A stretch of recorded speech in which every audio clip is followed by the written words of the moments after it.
Assalomu alaykum. Men Mumtoz Zalimov va bugun sizlarga Mendurman o'sha intervyuning birinchi sonini taqdim etmoqdamiz. Biz yangi formatda o'zimizni sinab ko'rishga qaror qildik va bugun intervyu yo'nalishini birinchi soni. Umid qilamizki, podkast formatimizga qo'shimcha ravishda olinayotgan intervyu formati ham sizlarga xush keladi. Va bugun birinchi mehmonimizni taklif qildik.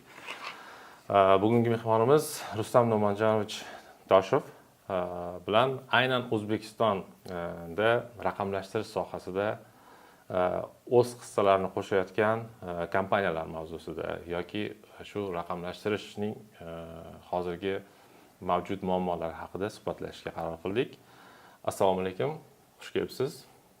Assalomu alaykum. Mumtozbek, katta rahmat taklifingiz uchun. Mening ismim Rustam Toshov. 24 yildan beri informatsion texnologiya sohasida faoliyat olib boraman. O'zim hozir 45 yoshdaman. Hozirgi kunda IT Alliance assotsiatsiyasining boshlig'iman. Bu assotsiatsiyaga kelguncha ko'p sohalar, ko'p yo'nalishlar bilan har xil IT kompaniyalarda ishlaganman.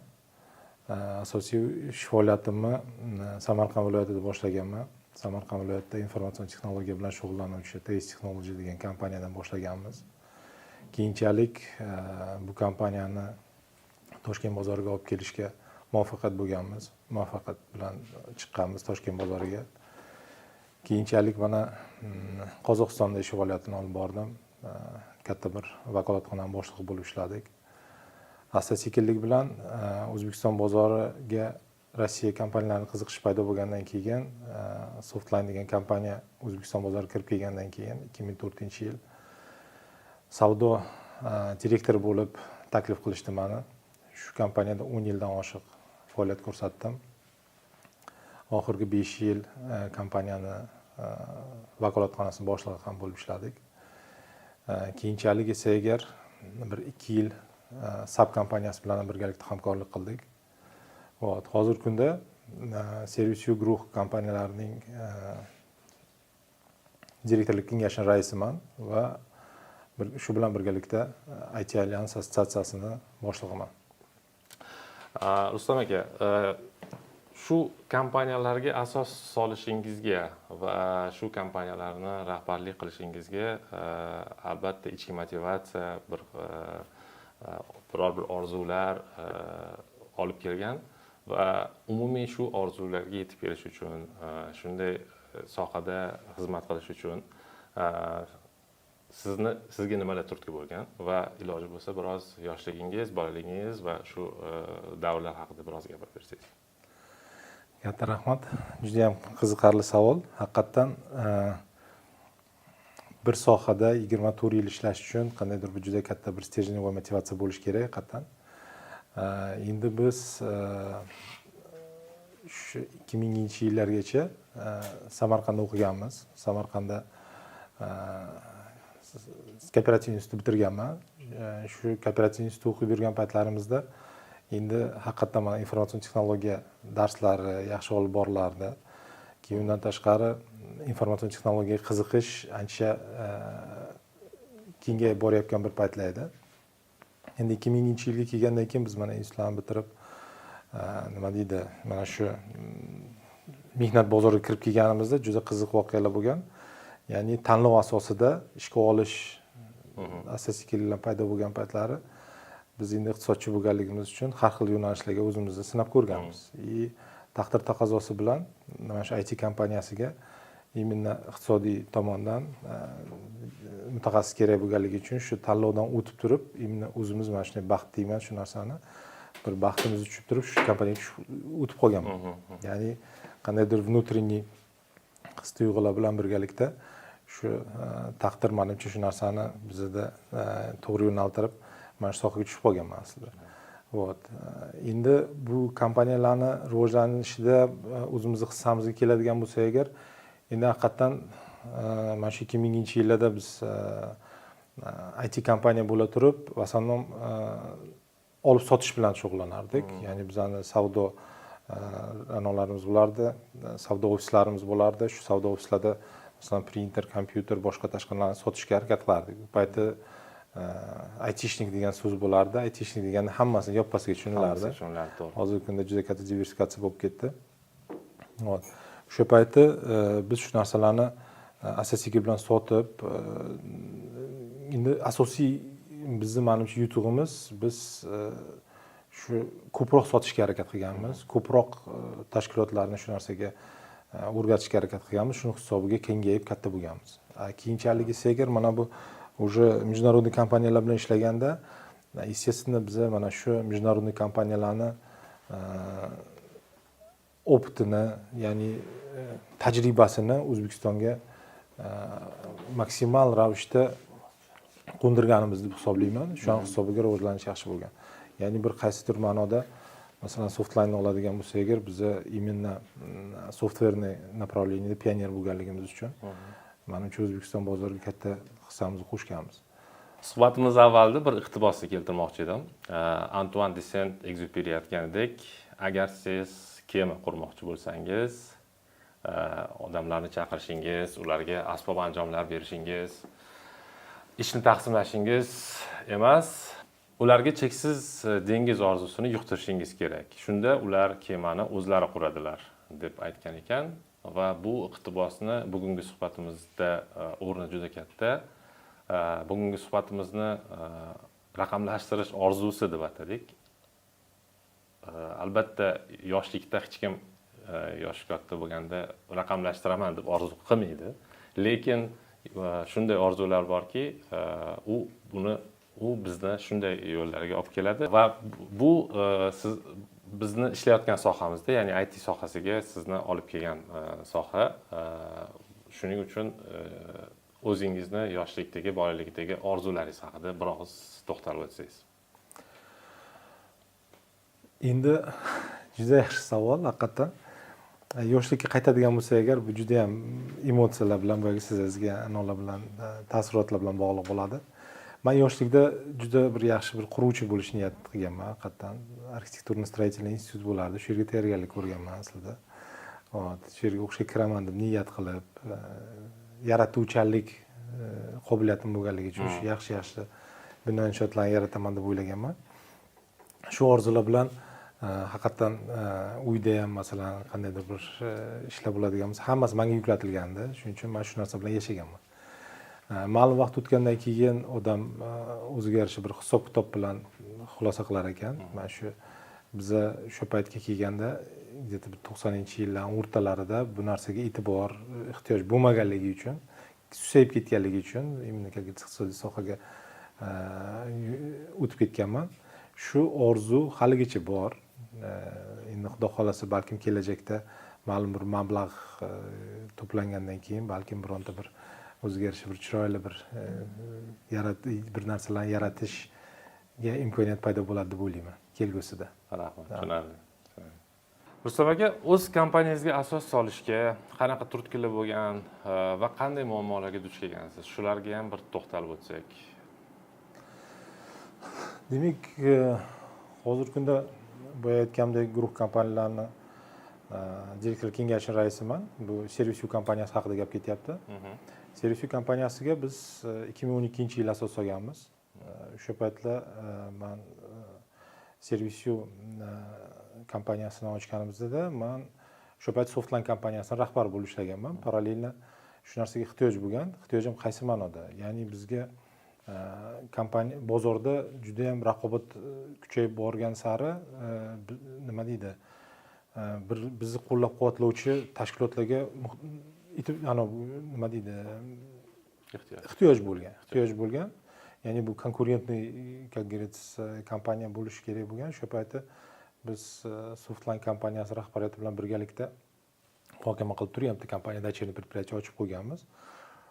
O'sha kompaniya asta-sekinlik bilan Softline'ni masalan proyektlarda yordam berishni boshladi, boshqa qildi. Keyinchalik уже Softline'dan ketganimdan keyin bu kompaniya men bilan birga chiqib ketgan. Endi mana shu asosiy shu. Aslida esa agar u paytda hech qanaqa qiyinchilik bo'lgani yo'q. Haqiqatan nima deganda bizda juda katta resursli baza bo'lgan Softline'da, ya'ni buxgalterlari ham, boshqasi ham, logistikasi ham, produkt menejerlar hammasi birgalikda servisiga ham yordam bergan shu paytlar. Keyinchalik esa agar уже mana sabtdan keyin уже qaytganimdan keyin servisiga 2018-yil qaytganimdan keyin menimcha servisining yangi hayoti shu paytda boshlangan. SAPga ham to'xtalib o'tsak biroz. SAP kompaniyasi O'zbekistonda bilamizki juda katta loyihalar amalga oshirgan kompaniya bo'ladi. Va shu kompaniyadagi sizni rolingiz va o'sha loyihalar to'g'risida biroz to'xtalib o'tasizmi? SAP kompaniyasi haqiqatdan juda katta, mukammal, o'zini nima deydi, yo'nalishini egasi desak bo'ladi. Haqiqatdan juda ham nima deydi, международный уровеньda o'zini mavqega ega bo'lgan katta kompaniyalardan biri. Bu kompaniyaga mana 2016-yil уже Softline'dan chiqib, Softline birikta proyektlarini muvaffaqiyatli yakunlaganimizdan keyin taklif bo'lgan. Taklifni asosiy taklif bildirgan bu Layza Katxamov edi. Shu paytda SAPda ishlab yurgan inson. O'sha kishi taklif qilgandan keyin meni asosiy yo'nalishim bu davlat tashkilotlari va metallurgiya bilan ishlaganman. Endi bu yerda mana AGMK, NGMK, Bigabat Metal shunga o'xshash tashkilotlar bo'lgan. Keyin mana ko'mir, endi shunga o'xshagan производство, ximiyaga bog'liq bo'lgan tashkilotlar. Endi meni asosiy ishim nimadan tashkil topardi? Asosiy ishim bu kompaniyalar bilan proyektlar yaratish. Ya'ni SAP proyektlarini bilasiz, bu основной proyektlari bu именно, как говорится, ERP sistemalarni sotish, undan tashqari baza данных bilan ishlash bo'yicha. O'sha payti tasavvur qiling, где-то 2016-yil, 2017-yil примерно bizda именно biznesda va вообще davlat tashkilotlarida ya'ni transformatsiya boshlangan paytlar edi. Transformatsiya boshlangan, shu haqida gapirishni boshlagan paytlar edi. Shuning uchun biz har bir sohaga o'zimizcha kirib borib harakat qilardik. To'g'ri, hozirgi kunga kelsak agar, masalan, biza shu paytda ishlagan tashkilotlarimizdan где-то bir bitta ikkitasigina SAPda xarid qilishga muvaffaqiyat bo'ldi. Nima deganda bu SAPgacha qilinadigan ishlar juda ko'p bo'lganligi uchun deb o'ylayman. Nima deganda go vaqti bo'ladi-yu, bozorga sal vaqtroq kirib kelibsiz degan joy bo'ladi-yu. O'shanga o'xshash bizani SAPda o'sha payt ishlagan davrimiz salgina vaqtliroq bo'ldi deb o'ylayman, lekin shunga qaramasdan hozir уже hamma shuni anglab, уже proyektlar oddiy holatga aylanib qoldi. Biz shu paytda shu imенно SAPda imенно shu narsani boshlagan paytimiz edi. Tushunarli Rustam aka. Faoliyatingiz davomida bir o'xshamagan provalniy loyihalar ham bo'lganmi? Va ulardan qanaqa saboqlar olgansiz? Shu to'g'risida ham biroz gapirib bersangiz, bizani tomoshabinlarga qiziq bo'ladi deb o'ylayman. Rahmat. Endi hozirgi kunda mana bu IT'ni modniy tillarda fuck up deyiladi. Ya'ni bu nima deydi? Даже mana shu lampochkani yaratgan inson ham 1000 marta lampochkani noto'g'ri yaratib turib, keyingina yaratgan. Ya'ni shunda sen 1000 marta adashgansan degan joyda men 1000 marta qanday qilib bu lampochkani qilmaslik yo'lini bilaman degan ekanda. Shunga o'xshash bizni sohada ham doimiy ravishda bu narsa bo'ladi. Birinchi bizning fuck uplarimizdan biri nima deganda bizani intellektualniy yo'nalish bo'lganligi uchun xodimlar bilan bog'liq. Birinchi fuck uplarimizdan biri bu insonlarni tanlashda adashganligimiz. Birinchi navbatda nima deganda buni ketidan juda katta mablag'lar yutqazishlar paydo bo'ladi. Ya'ni kadrlar masalasi. Kadrlar masalasi. Eng asosiy birinchi boshlaganda yutqazgan joylarimiz imенно kadrlar bilan bog'liq bo'lgan. Keyinchalik albatta masalan bozorga kirishda bir xil kompaniyalar bilan ishlaganda oddiy misol aytaman, masalan bizning sohada bitta proyektni qilish uchun kamida chet eldan mutaxassislar olib kelib boshqa qilishga 7-10 ming dollargacha bitta proyektga xarajat qiladigan joylarimiz bor. O'sha payti masalan kompaniyani nima deydi, iste'molchi tomonidan qaytish bo'lganda biz shu narsalarni yo'qotamiz. O'zimizga kichkina bir galочка qo'yib qo'yamiz, mana bu safar ham yana shuncha pul yutqazdik deb. Shunaqa masalalar ko'p bo'ladi. Ya'ni birdaniga kirib turib, sразу shartnoma qilib turib, pulni olib turib, keyin shuni puliga qiladigan joy qiyin juda ham. Keyin undan tashqari mana hozir endi yaqin kelajakda bo'layotgan anonlar qiladigan bo'lsak agar, bizada masalan hozir mana yangi bozorlarga chiqyapmiz.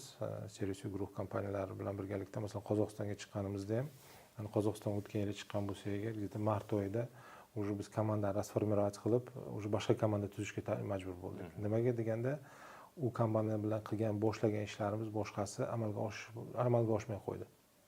Ya'ni bozor bilmaganligimiz, shu yana bu yerga kadrlarga ko'proq ishonib qolganligimiz hisobiga biz mana shunday yutqazishlar bo'ladi. Yutqazishlar otsenkasi kamida 50 ming, 100 ming dollar atrofida yutqazishlar bo'ladi. Shuning uchun bunaqa yutqazishlar ko'p bo'ladi. Bulardan xulosa qiladigan bo'lsak agar, ya'ni xulosa shuki, shu narsaga biz shu narsani takrorlamaslikka harakat qilamiz. Bu bir. Ikkinchidan, malakamizni oshirishga harakat qilamiz. Qaytadan shu narsani o'rganishga harakat qilamiz. Yoki xodimlarni tanlashda boshqasida masalan o'ziga yarasha adaptatsion periodlarini boshqalarini mukammallashtirishga harakat qilamizda. Mana shunaqa xulosalar bo'ladi. Mening uchun juda katta masalan million dollarlar yetkazgan joylarimiz yo'q, Xudoga shukr hozircha kam-kamdan, lekin bu bo'ladi. Busiz iloji yo'q. Tushunarli, rahmat. Umuman kadrlar va hamkasblar yoki kollega yoki deganda bir narsaga to'xtalib o'tishni lozim topdim. Qaysidir bir intervyuda ko'rganimda komanda bu shunday shaxslarki, ya'ni faqatgina pulga vazifasini bajarib qolmasdan shu loyiha g'oyasi bilan yotib, o'sha loyihasi bilan tura oladigan, pul faqatgina shu moddiy rag'batlantirish evaziga emas, balki o'zida shu ichki kuch topib oladigan va loyihani maqsadlariga erishish yo'lida tinmay harakat qila oladigan odamlar tushuniladi deb aytilgan. Va shu nuqtai nazardan siz bir qancha etaplardan o'tib, bir qancha kompaniyalarda ishlagan shaxs sifatida bizani tomoshabinlarga biror maslahat bera olasizmiki? Ya'ni qaysi sohada, ya'ni mana shu o'zimizning sohamizda qaysi yo'nalishida va qaysi soft skillslarni, ya'ni ko'nikmalarni rivojlantirish orqali yaxshi komanda a'zosi bo'la olishlari mumkin. Shu to'g'risida bir og'iz maslahat bersangiz, o'zingiz tajribangizga asoslangan holda.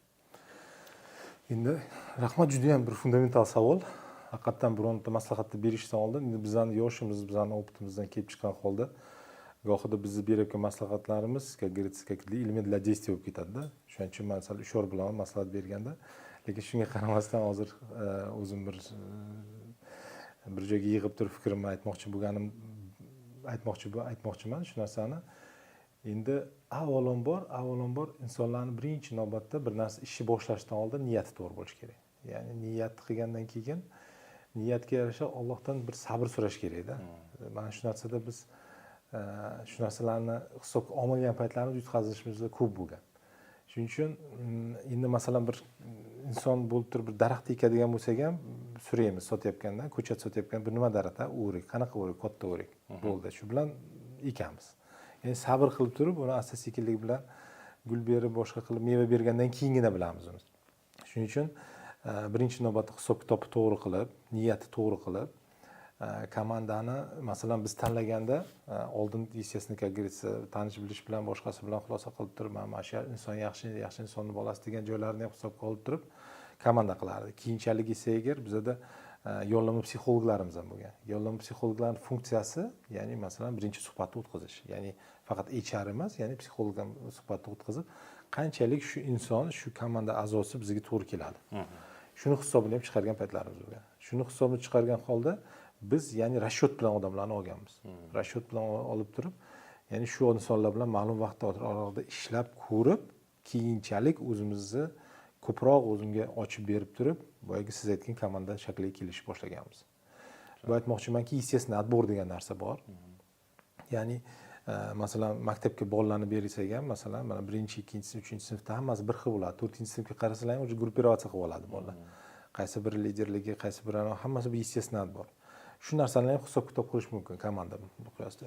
Shu narsalarga biz e'tibor beramizda и maksimalno стараемся shu расчет bilan hamma faktorlarni hisobga olgan holda bularni hammasini исключать qilib keyingina, как говорится, birgalikda ishlashga harakat qilamiz. Вот. Примерно mana shunaqa podxod deb o'ylayman. Tushundim. Rahmat. sabr to'g'risida gapirdingiz. Chamamda hozirgi yoshlarga aynan shu sabr masalasi juda qiyin, eng nozik masalaga aylanib qolgani seziladi. O'zimiz ham ishlash davomida ko'ramizki, 3 oy hali kompaniyaga kelib, hali kompaniyaga kelganiga uzoq muddat bo'lmagan va kompaniyani loyihalarida kuchli bir muhim insonga aylanib ulgurmagan xodimlar ham ba'zan biroz o'tib boshqa yo'nalishga o'tib ketaman yoki boshqa lavozim yoki yangi уровеньga chiqdim deb juda ham tez o'zgarishlarni xohlab qolishadi va bu pulga borib taqaladi ham. Juda ham tez o'zidan senior уровеньda kutishadi. Maslahatimiz shu o'rni kelganda aytib o'tmoqchi edik, yoshlarga shu joyda sabrli bo'linglar. Va har bitta sohani mukammal o'rganib, Rustam aka aytganlaridek, qidirganda rezyumengizni ko'rganda, ko'rgan shaxs uchun yaxshi effekt bera oladigan skillslarni rivojlantiringlar. Shu maslahatni o'rni kelganda aytib o'tishni lozim deb topdim. Rustam aka, yana hozirgi kunda motivatsiya berish nuqtai nazaridan o'zingizni komandangiz va bu komandani boshqarishda qaysi jihatlarga ko'p e'tibor berasiz va bu jihatlarni yillar davomida tajribangizda qaysi usullardan foydalangansiz? Motivatsiya berish, komandani shakllantirish. Endi aytadi-ku, masalan, kompaniyani boshqarishda bitta inson 5 ta inson bilan muloqot qilishi o'zi yetarli. Endi upravlение nuqtai nazaridan qaraydigan bo'lsak agar. Shuning uchun kompaniya rivojlangan sari boyagi siz bilan shu endi boshida boshlagan insonlar asta-sekinlik bilan top menejer уровеньga chiqib turib, asta-sekinlik bilan ko'tarilib borurlar. Uni tagida esa agar komandalar shakllanaveradi. Естественно, bu kommunikatsiyalarni aniq qilish uchun, tartibga solish uchun o'zgarish instrumentlar bor o'zi. Ya'ni bu kompaniya 5 kishi bo'ladimi, 10 kishi, 20 kishimi, 50 kishimi farqi yo'q. Faqat количествоsi o'sgan sari o'ziga yarasha дополнительный ularni qo'shirish kerak. Ya'ni biz qanday qilganmiz? Masalan, biz kichkina tashkilot bo'lib 2018-yilda 5 ta 6 ta inson bolalardan boshlagan bo'lgansiz agar bir har doim masalan birgalikda ko'proq vaqt birga o'tkazishga harakat qilardik. Ya'ni shu xodimlarga bo'lgan e'tiborni mana shu muloqot orqali qilardikda, almashinardik. Albatta o'zimizni oila a'zolarimiz sifatida unga yordam berishga harakat qilardik. Ya'ni bu bizda bitta shunday borda, nima deydi, tushuncha bor. Ya'ni inson o'zining eng qimmatbaho vaqtini korxonada o'tkazar ekan. Nima deganda uyqu, bu yo'lda ketishi, transport, shanba, yakshanba, u уже ikkinchi masala. Eng asosiy vaqtini korxonada. Shuning uchun biz iloji boricha zona komfortini yaratishga harakat qilamiz. Qaysi ma'noda? Ya'ni masalan, условия, ya'ni masalan unga kerakli bo'lgan infrastruktura, bu hamma xodimlar uchun kerak bo'lgan narsalarni yaratishga harakat qilamiz. Undan tashqari ko'proq har xil uchrashuvlar uyushtirishga, masalan, yiliga bir 2-3 marta выездной мероприятиялар qilamiz. Обязательно masalan kompaniyani tug'ilgan kunini nishonlaymiz. Itogi go'da bo'ladi. Har bittasini masalan shuni o'rnini, boshqasini aniq qilib bildirib, o'zgarish mukofotlashga harakat qilamiz. Keyin korxonada masalan hech kimni masalan tug'ilgan kuni esdan chiqmaydi.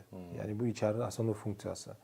Kompaniya tomonidan sovg'a olinadi, shu kuni tabriklanadi, boshqa qilinadi. Bu ham bir o'zgarish e'tibor. Ya'ni bu mehr bilan birgalikda aniq qilinadi. To'g'ri, undan tashqari masalan HRimiz formulyat qilgan proseslar bor. Ya'ni masalan motivatsiya instruksiyalari bor, keyin masalan KPI'lari bor, boshqasi bor. Bularning hammasi bu уже, как говорится, nima deydi, ma'lum bir talabga binoan qilinadigan proseslar, ya'ni metodologik tomonlari. Ya'ni metodologik tomoni bor, undan tashqari mehr bilan beriladigan tomonlari ham bor demoqchiman. Shuning uchun bu yerda chotki formula bor deb ayta olmayman. Bu ko'ngildan chiqib qilinadigan ishlarda, tekshiruvdan.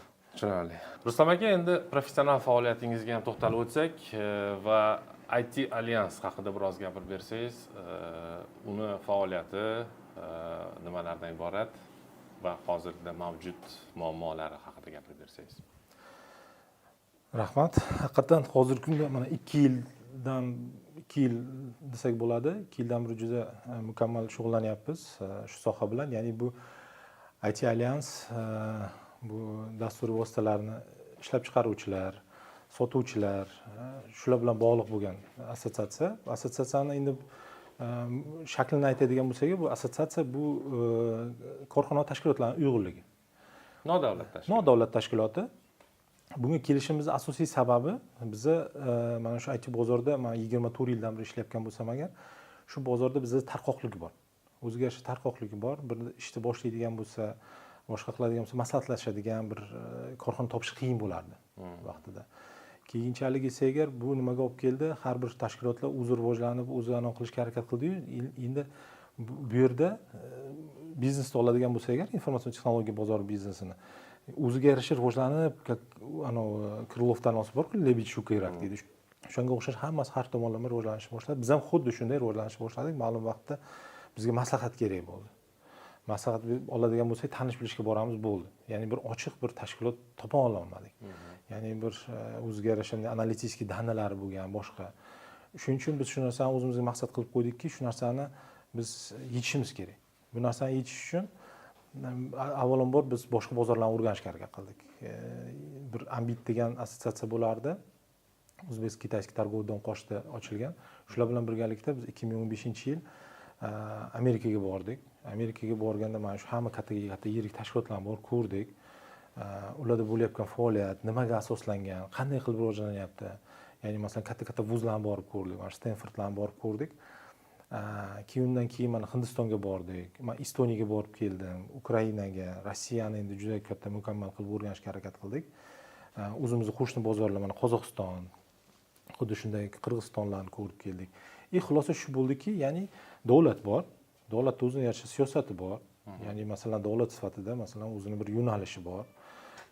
Biznes bor. Biznesni faqat IT sohasi emas, har xil sohalari bor. Shu yerda bir qanday tafovut bo'lar ekan. Ya'ni pромежутокda qandaydir bir bo'shliq paydo bo'lar ekan. Shu bo'shliqni to'ldiruvchi международный опытda bu общественный organizatsiyalar bo'lar ekan. Общественный organizatsiya formalari har xil. Kimdir masalan guruhlar tashkil qiladi. Kimdirlar masalan assotsiatsiya tipida, объединение tipida, boshqa tipda bo'ladi. Biz shulardan kelib chiqqan holda, ya'ni metodologически to'g'ri kelajakda masalan bir o'zi haqida bir gapira oladigan bir formasini izlab, shu immuniy assotsiatsiyada to'xtadik. Ya'ni bu assotsiatsiyalar masalan Hindistondan oladigan bo'lsak agar, bitta assotsiatsiyaga tadbirkorlarning hisobidan oladigan bo'lsak, 10 minglab tadbirkorlar kirar ekan. Ya'ni bularning o'zini yarasha xulosasi bor. Ya'ni bular tavsiya bera oladi. Biz ham shu narsani maqsad qilib qo'ydikda, birinchidan mana shu informatsion texnologiya bozoridagi IT kompaniyalarni birlashtirish, ikkinchidan shulardan olingan xulosalarni, ya'ni masalan komitetlarimiz bor, shu komitetlar asosida o'rganib chiqib turish, xulosalarni tepaga chiqarish. Maqsadimiz shu. Shuning uchun hozirgi kunda mana shu IT Alyans assotsiatsiyasi ish olib boryapti. Hozirgi kunda где-то bir 30 ga yaqin davlat bilan hamkorlik qilamiz. Qaysi ma'noda? Ya'ni bu davlatlarda bizning o'zimizning ekspertlarimiz bor, o'zimizning partnyorlarimiz bor, o'zimizning masalan strategik partnyorlarimiz bor. Shular bilan birgalikda ish olib boramiz. Tushunarli. Hozirgi kunda nechta a'zosi bor va bu a'zolarga ba'zilariga biroz to'xtalib o'talisizmi? To'g'ri, asosiy assotsiatsiyaning asosiy ko'rsatkichi bu a'zolarning soni, qilayotgan ishlari va hokazo. Bizda hozirgi kunda assotsiatsiyada bir nechta turda a'zolik bor. Ya'ni masalan to'g'ridan-to'g'ri a'zolar bor. Bu chlen assotsiatsiya deyiladi. Undan tashqari bizning ekspertlar kanalimiz bor, kengashimiz bor. Hozirgi kunda ekspertlar kengashiga 100 ga yaqin IT mutaxassislar kiradi. Bundan tashqari bizning strategik partnyorlarimiz bor. Strategik partnyorlar bular asosan bizga o'xshagan tashkilotlar, boshqa davlatlardan yoki mana shu O'zbekistonda bo'lgan tashkilotlar bizning strategik partnyorlar hisoblanadi. Ya'ni masalan biz assotsiatsiya elektron kommersiya, keyin assotsiatsiya fintech, assotsiatsiya marketinga yoki masalan boshqa davlatlarda oladigan bo'lsak, Russoft, shular bilan birgalikda Qirg'izistonda masalan assotsiatsiya разработчиков bor. Ular bilan birgalikda ish olib boramiz. Ya'ni assotsiatsiya proyekt menejerlar bor. Bular bilan munosabatimizni shakllantirishning asosiy maqsadi bularda yo'q, bizda yo'q narsani ulardan olish. Yoki bizda bor narsani ularga berish. Shularning hammasini hisobini qiladigan bo'lsak agar, hozirgi kunda 200 ga yaqin biza bilan muloqotda bo'lib turgan a'zolarimiz bor. Formasi har xil lekin. Lekin mana klassический anoni ko'radigan bo'lsak agar, masalan, mana IT parkda ko'pincha bizga anaqa qilishadi. Biz IT parkdan sal boshqacharoq formada rivojlanyapmiz. IT parkda bizda 1,5 mingdan oshiq anolimiz bor deydi hozirgi kunda.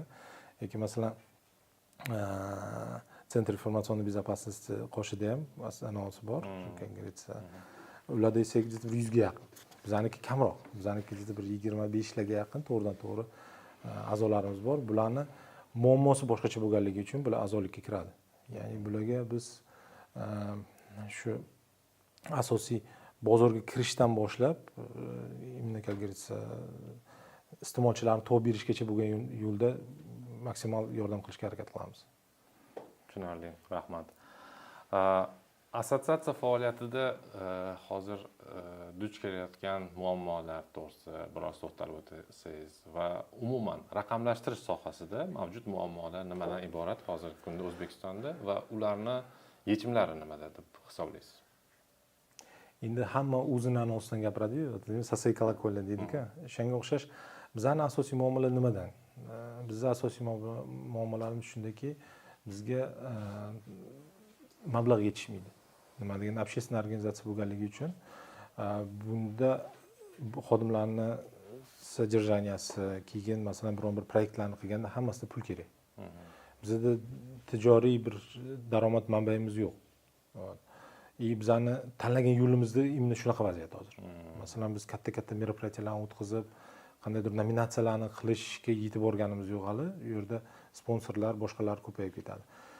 Hozirgi kunda menimcha asosiy bozorda bizni assotsiatsiya sifatida duch kelayotgan masalalardan biri, именно как говорится, finansirovание jalb qilishda ma'lum bir источникlarning kamligi. Ya'ni davlat tomonidan qandaydir bir fondlar bo'lishi mumkin. Masalan, chet elda bo'layotgan vaziyatni ko'radigan bo'lsak agar. Keyin masalan nima deydi, katta kompaniyalarning shu narsaga ishonchi holigacha yaralgani yo'q. Keyin undan tashqari masalan to'lanayotgan paylarning kichkinaligi, bularning hammasi iqtisodiy tomondan bizga zaiflik beradi. Shuning uchun biz masalan o'zimizni guruh kompaniyalarimizdan, keyin masalan o'zimizda masalan kecha kelib a'zo bo'lib turib, asta-sekinligi bilan rivojlanib turib, bir yutuqqa erishgan kompaniyalar tomonidan biz iqtisodiy yordam olyapmiz. Keyin yana bitta asosiy muammolardan biri, masalan, международный fondlar bilan biz ishlar olib borilayotganda, elementarni masalan обработка данных bo'yicha bizda komitet bor. Shu komitetda ish faoliyatini rivojlantirish uchun o'ziga yarasha analitik sentr kerak. Analitik sentrni yaratishni hisob-kitob qilganimizda shu $300,000 atrofida mablag' ajratilishi kerak uning uchun. Bu juda katta summa. Bu narsa uchun biz международный fondlarga murojaat qildik. Murojaat qilganimizda o'zimizni har xil proyektlar bilan chiqqanimizda o'zimizni bir narsaga duchor bo'ldik, что biz hali yosh kompaniya assotsiatsiya bo'lganligimiz uchun bizga shu narsa cheklov qo'yilib turib, bizga pul ajratish qiyin bo'ldi. Ya'ni men aytmoqchimanki, baribir ham biz assotsiatsiya bo'lishimiz bilan birgalikda ma'lum bir davr o'zimizni faoliyatimizni o'zimiz tortishga majburmiz. Keyinchalik masalan fondlardan, anolardan foydalanish mumkin. Nima deganda biza qilayotgan ishchi mahsulini butun bozor ertaga ta'min ko'radi. Bu o'zimiz uchun qilinayotgan narsa emas. Biz masalan ko'pgina производительlar bilan ish olib boramiz. Ya'ni bu международный kompaniyalar, международный kompaniyalarni O'zbekistonga pul tikishi uchun ularga asos kerak. O'zbekistonda masalan ko'rsatkichi, aholi sonining o'sish ko'rsatkichi yoki masalan iqtisodiy o'sish ko'rsatkichi bir tomon. Ya'ni bular ichki masalalardan xulosa qilish kerak, ichki ma'lumotlar bo'lish kerak. Bularni yuzaga chiqaradigan analitik sentrlar bo'lish kerak. Bu narsalar yo'q. Mana shu ham bizga bir atroflicha muammo bo'lib turibdi. Ya'ni bir-biriga bog'liq. Birinchidan analitik sentr yaratishimiz kerak. Analitik sentr yaratganimizdan keyin o'ziga yarasha ko'proq qiziqish bo'ladi-da. Biz orqali ko'p kompaniyalar O'zbekiston bozoriga kiradi. Ya'ni bular kirgandan keyin bu yangi sohalar paydo bo'ladi, yangi opit, yangi mutaxassislar, yangi proyektlar va hokazo. Rahmat. Shu o'rinda bir sohaga to'xtalib o'tmoqchi edimki, hozirgi kunda biz ishlayotgan sohada juda katta ma'lumotlar o'zi umuman to'planib boradi. Juda katta ma'lumotlar. Bu har bir bank sohasini olamizmi, sug'urta sohasini olamizmi, har bir sohada yangi soft yarata olganlarda ham va oldingi holatda ham juda ham ko'p ma'lumotlar bor, lekin data analitik sohasi juda ham hali eng o'zini dastlabki etapida turgandek ko'rinadi nazarimda. Hattoki qancha banklarda masalan bir loyihalar olib borgan bo'lsak, undagi ma'lumotlarni kimdir analiz qilib, aslida bunaqa ekan degan xulosaga keluvchi data analitiklar yetishmaydi. Va shu joyda bir insightni aytib o'tmoqchi edimki, agardiki shu yo'nalishda qiziqish bildirib va shu sohada ilm olishga intilsa agar yoshlar, keyinchalik bu bizning eng katta muammoyimizga ham aylanadi. Gigabaytlab serverlarda ma'lumot turibdi, uni to'g'ri tahlil qila oladigan, undan yaxshi BI tizimlar orqali yaxshi bir xulosalarga keladigan soha hali rivojlanishi kerak nazarimda. Va shu nuqtai nazardan bizdagi shu yana kadrlar masalasiga biroz qaytmoqchimanki, yana qaysi sohalarda shunga o'xshab bizda hozirgi kadrlar masalasi juda oqsab turibdi? Nima deb o'ylaysiz bu to'g'risida? Endi kadrlarni shakllanishi bu juda ham bir fundamental masala. Ya'ni bir xil ma'lumotlarga qaraganda даже bizning iqtisodiy joylashishimiz, iqtisodiy geografik joylashishimizga ham ko'p narsa bog'liqda. Ya'ni bu yerda muhit ham bo'lishi kerak. Ya'ni vunderkindlarni, kadrlarni yaxshi yaratish uchun ham sharoit bo'lishi kerak. Bu birinchi masala. Masalan, bir vaqtlar bir nima deydi, bir xil davlatlar o'zining maqsadi borda. Ya'ni bir xil davlatlarda masalan baxtga erishish maqsad degan narsa borda. Endi masalan Hindiston shunga o'xshagan tashkilotlar, anolar davlatlarda. Shularning negizida ekologiya turadi. Menimcha bu fundamental deganimiz sababi shu. Bu narsaga men to'xtalib o'tmayman. Ekologiya birinchi masala bu. Keyinchalik qaraydigan bo'lsak agar fundamental negizda turgan narsa kadrlarni yetishtirishga boshqasi bu asosan maktab, vuzlar, ustoz, shogird maktablari, bular hammasi bir-biriga bog'liq.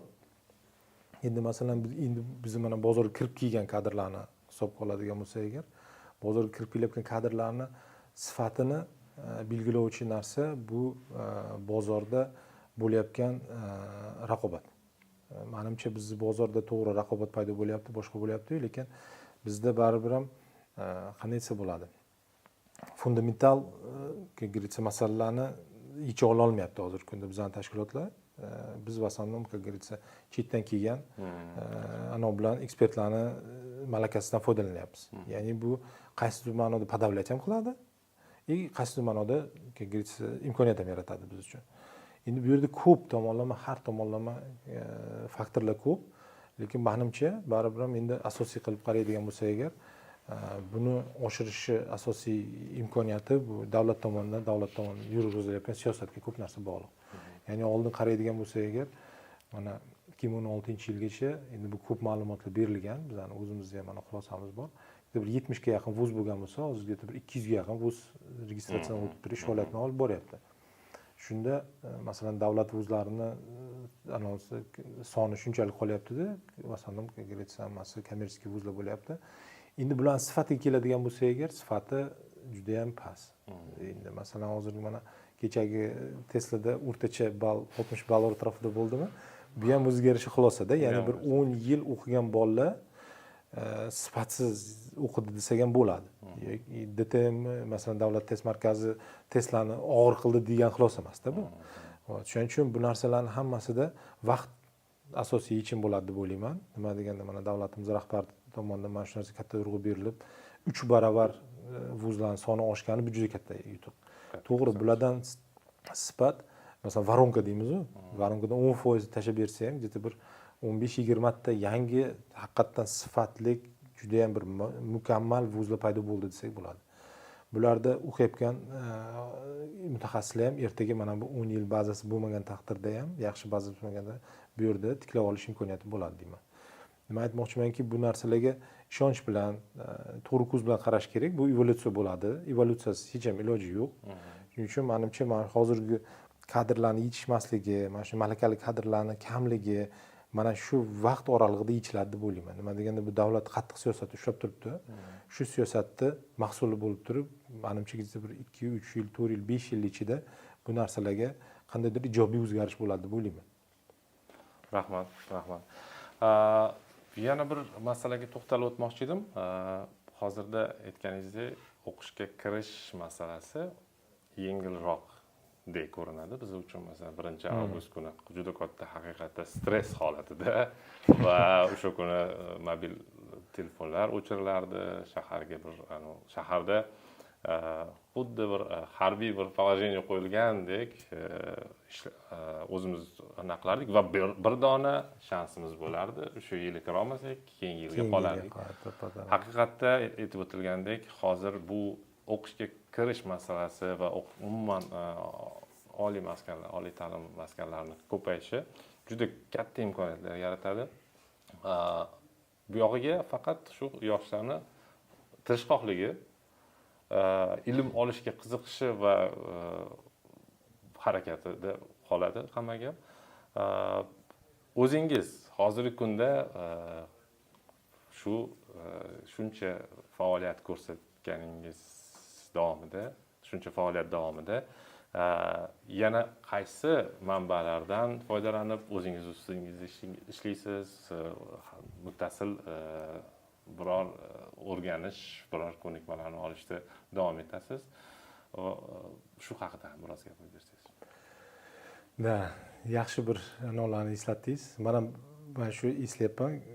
Men bir 2 yil o'qishga kira olmaganman aslida. Bizning konkurs juda baland. Bitta joyga 10-15 talab odam bo'lardi. Oxiri kirganimda ham byudjet kirganman, 1-o'rinda kirganman. 3-yili. O'sha yerda 64 kishi bitirdik. Endi bu takay предыстория desak bo'ladi. Endi bu siz savolingizga keladigan bo'lsa agar, men juda ham yoshlikdan o'qishga harakat qilaman. Qiziquvchan, har bir sohaga kirib harakat qilaman, har bir sohadan bir shingil deganda olishga harakat qilaman. Networkingga juda ham yaxshi qilishga harakat qilaman.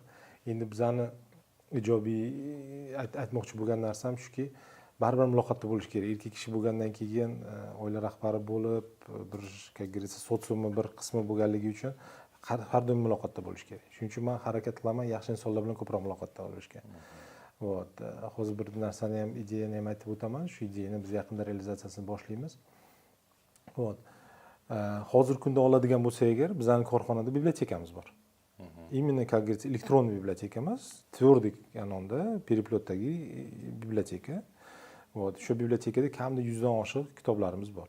Ya'ni bu kitoblar har yili oshiramiz, 40 ta 50 ta kitob olamiz, kitoblar qo'yib ketadi. Uchoti yo'q. Men aytdim, uchot qilmalaring deyman. Nima deganda, yangilik bo'lgan kitoblarni o'zim o'qishga harakat qilaman-da. Masalan, kecha ham 4 ta kitob oldim, yana har xil sohada. Ya'ni masalan, anon qilib, biz shu xodimlarga ham shu narsani singdirishga harakat qilamiz. O'zimning faoliyatim davomida постоянно men seminarlarga qatnashaman. Har xil biron joyda masalan meropриятие bo'ladigan bo'lsa agar borishga harakat qilaman. Endi kratkosrochniy, endi vaqt yetmaydi uzoq anonlarga qatnashib bo'lmaydi ham, oxirgi paytda ko'paydi ham. Harakat qilaman, чтобы bitta O'zbekiston ichida emas. O'zbekistonda agar IT sohasida qaraydigan bo'lsa agar, haftasiga 3 ta 4 ta качественный мероприятие o'tadi. Уже shunga o'ringa chiqdik. Men harakat qilaman, masalan, Qozog'istonga, Rossiyaga yoki masalan boshqa davlatlarga borib turib shu narsalarni ko'rib kelishga. Ya'ni har bittasida qatnashishga, 1 kun 2 kunlik мероприятиялар bo'ladi. Undan tashqari hozir tayyorgarlik ko'ryapman. Ya'ni biz masalan vaqtida esingizda bo'lsa agar biz institut bitirib, sразу magistraturani bitirib qo'yardik. Bu noto'g'ri ekan, ham mayli qildik shu bir paytlar. Hozir esa agar shunga talab bo'lib turib, hozir mana yaqinda bir anonga topshirdim. Bir O'zbekiston Yaponskiy sentr qoshida UGCda anonsi bo'lardi proyektda. O'shanga ham topshirib ko'rib bormaganman. PMPga borib kirib bormaganman, o'qimaganman shunga. Vaqti qizg'anim, boshqa qilib ish bo'lsin deb. Hozir masalan MBA ga topshiryapman. Hozir MBA da bir kursini, onlayn kursini o'tuvdim. U onlayn kursdan qoniqmadim. Hozir endi offlaynga topshiryapman. Как говорится, Европейский vuzda. O'sha yerda o'qish niyatim bor. Bir 18 oy shuni bir qanoat qilib, haftasiga 2 kun shunga ajratib, shunga yo'nalishdaman. Ya'ni men aytmoqchi bo'lganim, hozirgi yoshlarga ham, mana o'zimizning xodimlarga ham постоянно aytaman, o'qish bo'lmasa bo'lmaydi. Обязательно o'qish kerak. to'g'ri hozir xulosa bo'lyapti, masalan hammasi mana korotkий informatsiya bilan chiqib keladi, buni Googledan, поисковикdan topish mumkin boshqa, lekin mana miyani rivojlantirish boshqa ilojisi yo'q, faqat kitob bilan. Rahmat. Shuning uchun biz постоянно shu narsani ishxonada ham tatbiq qilamiz. Masalan, savdo yo'nalishi bo'lsa, iqtisodiy yo'nalishda, художественный literatura hammasida bo'yicha kitoblarni ta'minlab berishga harakat qilamiz. Даже gruppamiz bor, bironta kitob chiqib qolsa, agar tashlab qo'ysa bo'ldi. Mas'ul odamlar bor, shu kitobni topib bibliotekaga olib kelib qo'yadi. Shuning uchun biz mehrimiz baland bu narsaga.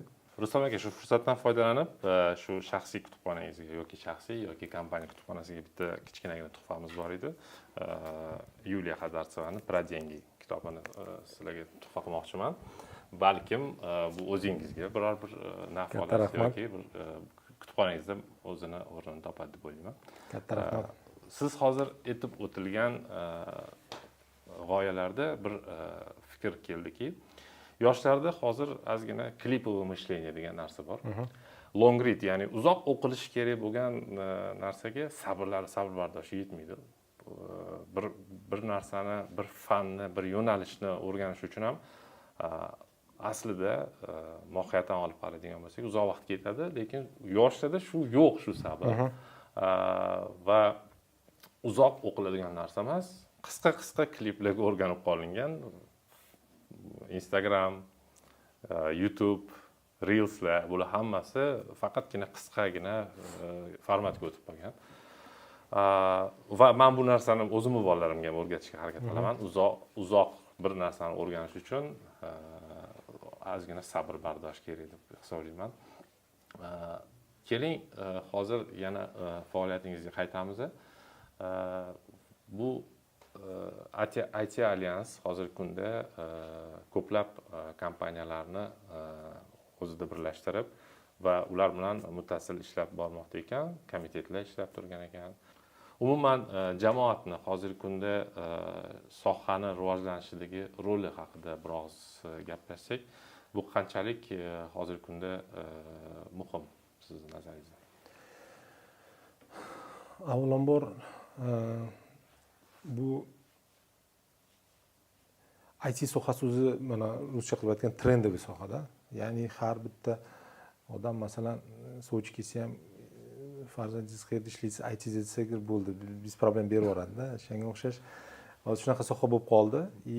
Xohlaymizmi, xohlamaymizmi, har bitta ota-ona qaysi bir sohada ishlashdan qat'iy nazar IT ga qandaydir anonsi bor, qiziqishi bor. Ya'ni masalan kurslar ochilyapti. Hozirgi kunda masalan oladigan bo'lsa agar oldin bir 10 yil oldin bitta, ikkita, 3 ta, 4, maksimum 5 ta normal учебный sentr bo'lardi-da, o'quv markazlari. Hozir masalan oladigan bo'lsa agar har bitta yo'nalish bo'yicha juda ko'plab o'quv markazlari bor. Bu bitta. Ya'ni общественностьda mana shu narsaga e'tibori bo'lganligi uchun shu narsa rivojlanyapti. Ikkinchisi, mana men sizga hozir aytmoqchi bo'lgan narsa, bu ikkinchi formasi, ya'ni jamoa bo'lishlar.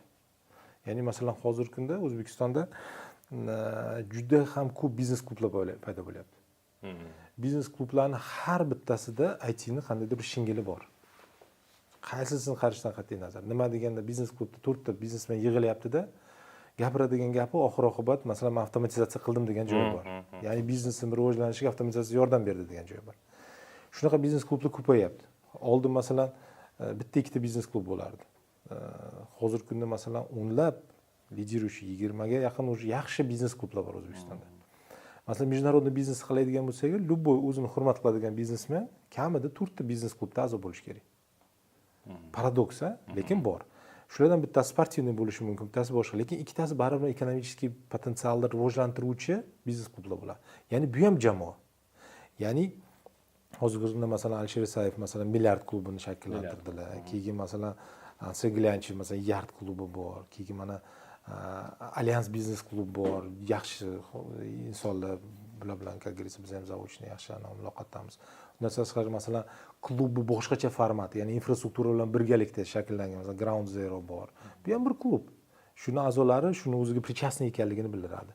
Xuddi shuna Impact bor, boshqa SEO klub bor, yuzlab odamlar bor. Bizning biznes klublardan masalan bu kafe bor, Tashkentskiy biznes klub bor. 30 yildan beri faoliyat ko'rsatar ekan. Men vashi hayronman.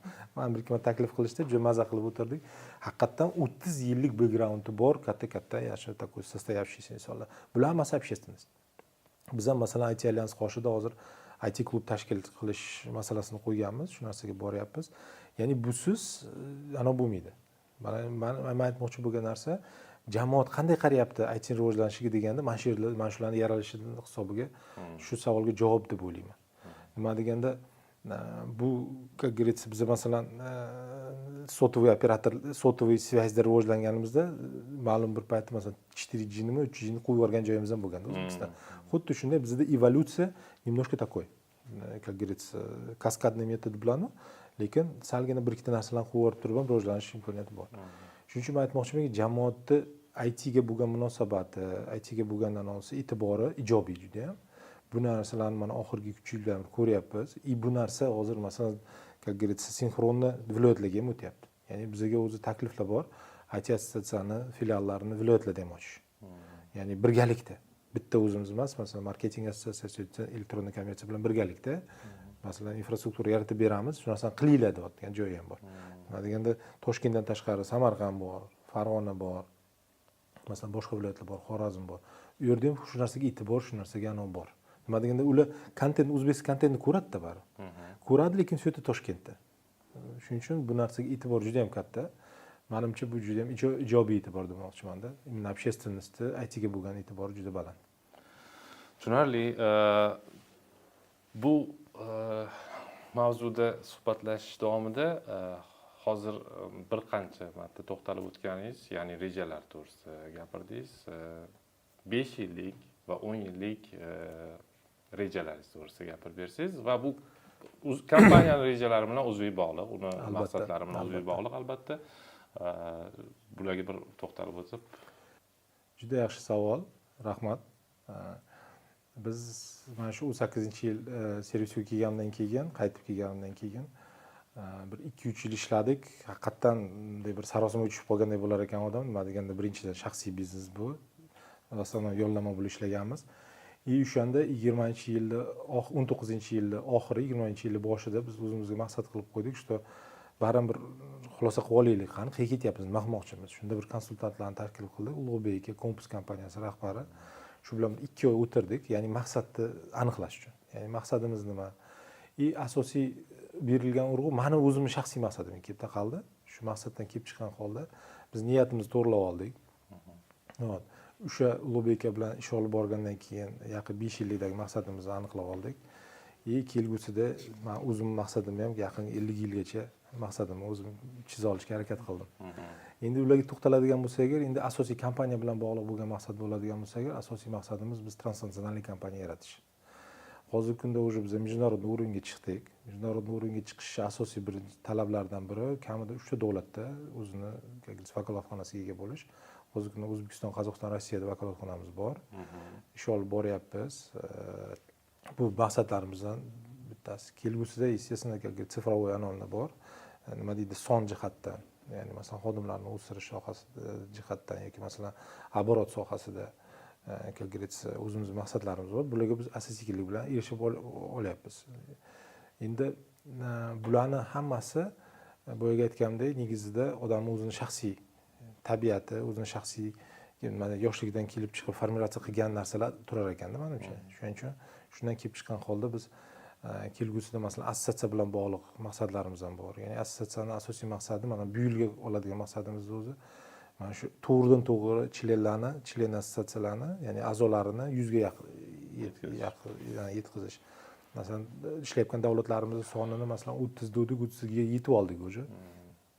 Boshqa направление partnerlarini ham masalan rivojlantirish, ko'proq jalb qilish, keyin komitetlarning sonini ko'paytirish. Hozirgi kunda masalan 5 ta komitetimiz bor, shularning sonini ko'paytirish. Bularning hammasi asta-sekinlik bilan O'zbekiston bozorini, asosiy maqsadimiz O'zbekiston bozorining mavqeini ko'tarish. Mavqeini, bunga bo'lgan e'tibori, bunga bo'lgan, как говорится, mana bu tendensiya, mana bizda iqtisodiy o'sish masalan 3-4% deymiz-ku. Masalan, informatsion texnologiya bozori 15% dan 25% gacha o'syapti. Shu narsani saqlab qolish, shu narsaga, как говорится, ertangi kunga tayyorgarlikka yaratib bera olish kelgusida O'zbekistonni dunyoga taratishda. Endi nima deganda biz ko'rganda masalan indiyskiy kod deymiz, masalan amerikanskiy знание deymiz, boshqa deymiz. O'zbekistonning ham o'zining formasini shakllanishiga yordam berishda asosiy maqsadimiz shu. Endi avvalambor bularni hammasi tagida niyat turadi. Niyatni to'g'ri qilib harakat qilsa Xudo beradi. Mana shu. Eksport masalasida ham haqiqatda to'xtalib o'tdingiz. O'zbekiston IT bozorida eksport bo'yicha o'zini maqsadlarini qo'ygan va bunga erishib bormoqda va hozirgi kunda buni haqiqatda aytib o'tganingizdek juda tez sur'atlarda rivojlanmoqda. Bunga davlat tarafidan juda katta e'tibor berilgan, juda katta imkoniyatlar ham yaratilgan va biz ishlayotgan soha albatta rivojlanib kengayib borishi tabiiy. Kadrlar masalasiga biroz to'xtaldik va bunga kadrlardagi muammolar to'g'risida ham biroz gaplashdik. Bunga yetarli kadrlar yetkazib berish uchun ham alohida dasturlar, ya'ni shu million dasturchi va shunga o'xshagan ko'plab har bitta etapda qilinadigan ishlar oldingi maqsad qilib qo'yilgan va o'ylaymanki, bu sohamizda hali qilinadigan ishlarimiz, qilingan ishlarimizdan ko'ra juda ko'p. Shu yo'nalishda faoliyat olib borayotgan 3 ta eng sizni nazaringizda o'zini hissasini eng ko'p qo'shgan shaxs to'g'risida gapirib bera olasizmi? Ya'ni O'zbekistonda raqamlashtirish rivojlanishiga hissa qo'shgan 3 yoki undan katta shaxslar ro'yxatini bera olasizmi? Biz juda chiroyli savol haqiqatdan. Bizda hozir nima deydi? Salgina anglashilmovchilik bo'lib ketadi-da. Ya'ni hozir как говорится, menda yaxshi so'z bor, medийный degan. Medийный insonlar bor. Ya'ni hozirgi kunda IT sohasida ham medийный insonlar paydo bo'lgan. Masalan, bu yerda masalan Toji Samay, Lazzat Adhamov, там, как говорится, Alisher Sayev bor. Bular endi Alisher aka ham o'zlarini IT sohasidan oxirgi paytlar ishlagan inson. Mana shunaqa insonlar bor, bu bitta kontingent. Bular hozirgi kunda, как говорится, yoshlarni motivatsiya qilib, masalan, Akmal aka Fayziyevda, то есть это вот именно o'sha insonlar hozirgi kunda yoshlarni motivatsiya qiladigan motivatorlar bo'lib turib belgilab bersak bo'ladi. Lekin undan tashqari O'zbekiston bozorini haqiqatan masalan o'sha payti shunga ishonch bog'lab, shunga qanoat qilib, qattiq mehnat bilan o'zini bir hissasini qo'shib, hozirgi kunda ham shu narsaga amal qilayotgan insonlardan biri masalan Talat aka bor. Dadajon, как говорится, Talat aka, как говорится, основатель компании Fido Business, to'g'rimi? Undan tashqari bizni masalan men bilan juda ko'p yillar birga ishlab kelgan Shuhrat bor Izrailbekov, то есть это тоже, как говорится, такой bu nima deydi, переломный anolarni proyektlarni qilgan insonlardan. Keyin bunaqalar ko'p aslida. Bizning o'zimizda bir kichkina ro'yxatimiz bor. Biz ham shu narsalarga urg'u berib turish, shu narsalarni yuzaga chiqarish masalasi turibdi bizda IT Alyansda ham. Ya'ni buni masalan mana bir video podkastlar bilanmi yoki birorta bir исторический bir qandaydir bir yozuvlar bilan chiqarish niyatimiz bor. Aslida bunaqa insonlar ko'p. Keyin bundan tashqari yana masalan Musafirov bor, Vladimir Dmitrievich, bu o'zbek o'quv avtomatika, ya'ni bu butun O'zbekistonda mana shu o'quv bilim yurtlari, ya'ni maktablar, institutlarni как говорится, kompyuterlashtirish bo'yicha o'zining katta hissasini qo'shgan insonlardan biri. Bularning hammasi bu tarixiy такой momentlar, как говорится, hozirgi kunda masalan bo'layotganlar, bular уже такой медийный insonlar, boyagina aytib o'tganimdek. Keyin masalan undan tashqari masalan Abdulla Nigmatovich Aripov ham masalan 2000-yillarda birinchi informatizatsiya bo'yicha постановлениyalarni chiqishiga turtqi bergan insonlardan. Bu juda ham katta mehnat tagida yotibdi. Men pромежуток где-то 2000-yildan 2006-2007-yilgacha bo'lgan pромежуток juda katta ishlarni qilgan insonlardan biri. Так что bunaqa insonlar ko'p. Bularni sanasa agar yuzlab chiqadi haqiqatan. Bularning hammasi kimdir уже masalan pensionniy возрастda uyda o'tirib navarlarga qarab, bularning hissasi ko'p haqiqatan. Ko'p davlat tashkilotlarida ishlagan insonlar bor, o'zining hissasini qo'shgan. Ya'ni masalan GTSning qoshida Ahmedov bo'lardi, anavi u kishi ham juda katta hissa qo'shgan. Masalan bankskiy sektorda IT rivojlanishiga. Hozir Dilshod aka preemnik bo'lib ishlab turibdilar yoqda. Так что bunaqa insonlar ko'p. Bularning hammasi bilan biz ham suhbat bo'lganmiz. Shuning uchun bular haqida ko'p gapirsa bo'ladi. Alohida bir siz aytgandek mana qilib belgilab, mana shu deb turib aytishim qiyin. Haqiqatan ko'p bo'lib, juda ham ijobiy tomon. Rustam aka, hozirgi kunda ikkita terminologiya to'g'risida gaplashsak, birinchisi tanish bilish, ikkinchisi networking. tanish bilish aslida ozgina negativ ottyenkasi bor termin. Ya'ni tanish bilishing bo'lmasa ish topolmaysan. Shunga o'xshagan stereotiplar paydo bo'lib qolgan. Ikkinchi tarafdan networking. Bu juda ham pozitiv hodisa. Networking juda ham pozitiv amaliyot aslida. Va shu ikkalasini o'rtasidagi farq va hozirgi kundagi networkingga siz aynan shu ishlayotgan sohangizda juda ham muhimligi va hozirgi yoshlarda shu networkingga yo'lga qo'yish qanchalik muhimligi to'g'risida biroz fikringizni bilmoqchi edim. Mana shu oldingi savollarga ham bu savollarga ham bir javob bo'ladigan bir format bor. Ya'ni, как говорится, поколение degan narsa bor-ku. Masalan, biz o'rganganmiz, masalan, X, Y, Z, keyin millennium bor, boshqa tashqa. Hozir masalan bozorga kirib kelayotganlar asosan masalan 2000-yildan buyog'ida yosh yigitlar, qizlar hammasi baraka topsin, juda ham boshqacha intellekt bilan kirib kelishyapti. Bularda bu stereotip уже menimcha уже yo'q bo'ldi. Ya'ni bular tanish bilish degan so'zga ishonishmaydi. Однозначно networking.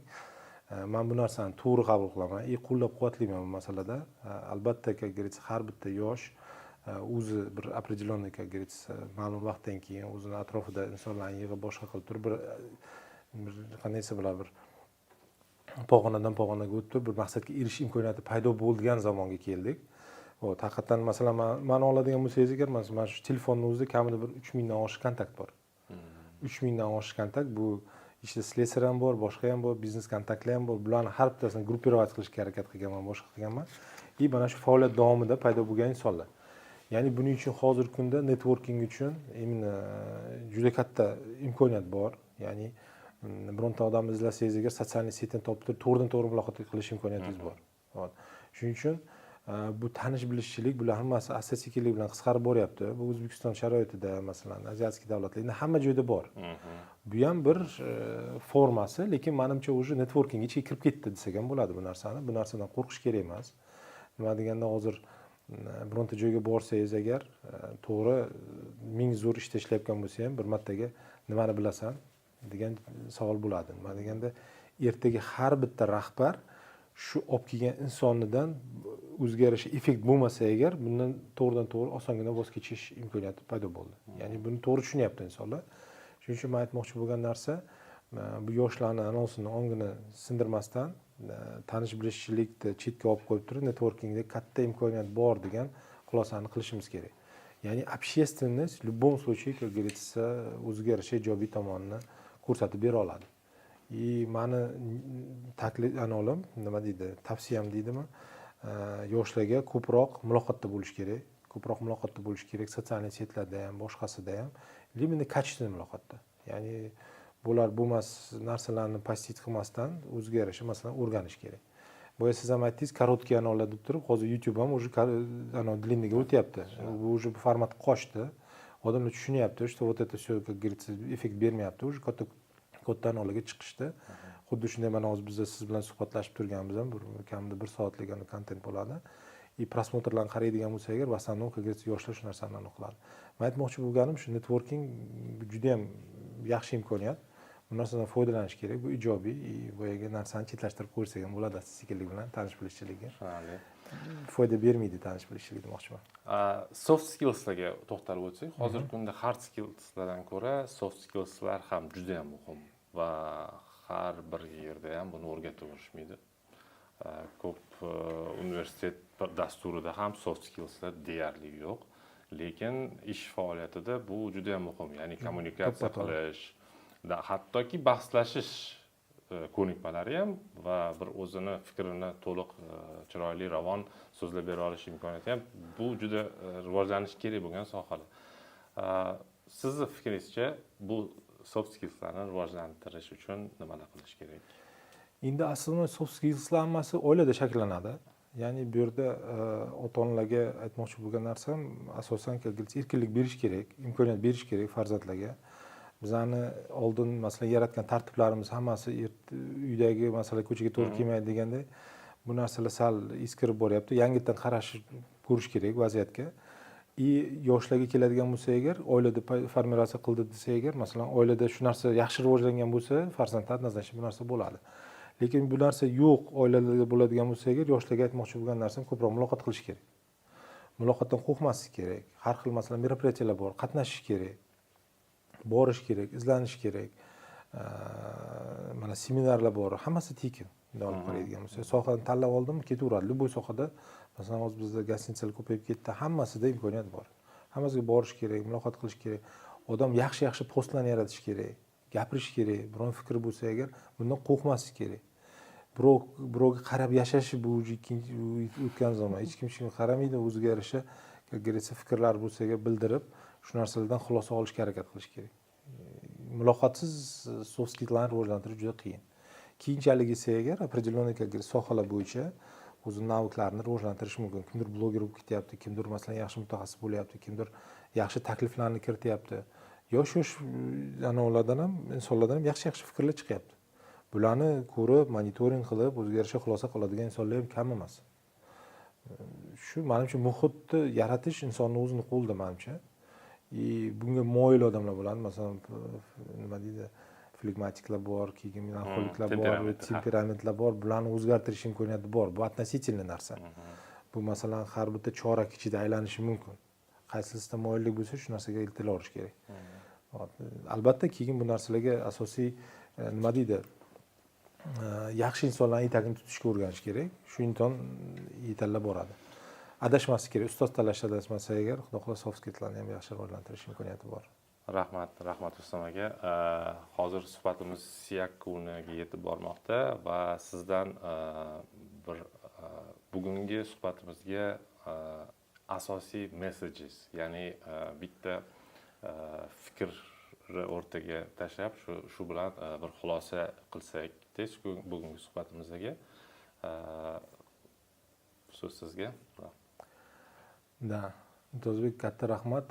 Men hozir bir oycha bo'ldi shu taklif qilganingizga asta-sekinlik bilan shu narsaga yetib keldik. Arada komandirovkalar bo'ldi, boshqa bo'ldi. Endi meni asosiy bugungi ko'rsatuvga aytmoqchi bo'lgan narsam, avvalambor har bir inson bu dunyoga kelar ekan, nima deydi, bir o'ziga yarasha bir yaxshi niyat bilan yashash kerak ekanda. Yaxshi niyat bilan yashab harakat qilish kerak. Harakat qilmasa bo'lmaydi. Shuning uchun yaxshi niyat qilib, men shu IT sohasi bo'ladigan bo'lsa, shu IT sohasiga kirib keldim. Men shu yaxshilik yarataman, yaxshilik qilaman, O'zbekiston bozoriga rivojlanishiga yordam beraman, yaxshi insonlar bilan o'rganaman, yaxshi yo'nalishlarni o'rganib, yaxshi shogirdlar chiqaraman deb yaxshi niyat qilib harakat qilsa, menimcha O'zbekiston bozori juda ham oqilona va toza bozor deb hisoblayman bu ma'noda. Nima degan, biz hozir masalan mijnoriy bozorlarni ko'ryapmiz, boshqa qilyapmiz. U yerda inson qadriyati umuman yo'q desak ham bo'ladi. U yerda чисто, как говорится, munosabat po rezultat. Bizda bu narsa bor. Mana shu narsani saqlab qolishga harakat qilish kerak.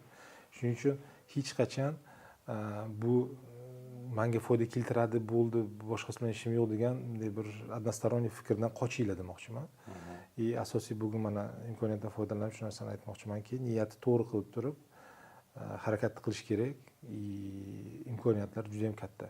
Ya'ni bizni bozor hozir mana elementar statistikani aytaylik. Bizning bozor примерно bizning otsenka bo'yicha 2 milliard dollar atrofida IT bozori bor. Bu hammasini qo'shganda. Masalan, Qozog'iston bozorini oladigan bo'lsak agar, bu bizdan 2-3 barobar katta. Masalan, Rossiyani oladigan bo'lsak agar, bu 50 milliarddan oshiq bozor. Bizning masalan imkoniyatni, masalan, joylashuv joyimizni qaraydigan bo'lsak, ochiqligimizni qaraydigan bo'lsak, bu imkoniyatlar cheksiz. Ya'ni masalan, tasavvur qilinglar, 2 barobar oshdi bozor. Qancha imkoniyat bor. Shuning uchun niyatni to'g'ri qilib turib, birovga qaramasdan, boshqa qilmasdan, ko'ngil to'q qilib turib harakat qilaylik deb turib aytmoqchiman. Rahmat ko'radi, shuning uchun yoshlarga Rustam aka, katta rahmat taklifimizga rozi bo'lganingiz uchun. Bu yangi formatda, yangi o'zini juda katta auditoriyasi bo'lmagan holda ham bizani taklifimizni qabul qilib, bugungi suhbat uchun katta rahmat va o'ylaymanki, bu suhbatimiz yana davomiy bo'ladi va yangi mavzularda keyingi sonlarda ham uchrashguncha katta rahmat, sog' bo'ling. Rahmat, sizlarga ham ishlaringizga muvaffaqiyat tilayman. Sog'lik, salomatlik, bu juda katta ish. Haqiqatan bu nima deganda, bu nima deydi, to'g'ridan-to'g'ri foyda keltirmaydi, lekin jamoatga bir yetkazib, mehr bilan bir beriladigan ko'rsatuv bo'lganligi uchun sizlarga muvaffaqiyat tilayman. Ishlaringizga rivoj. Rahmat. Katta rahmat. Rahmat. Salomat Ko'rishguncha bo'lasizlar. xayr.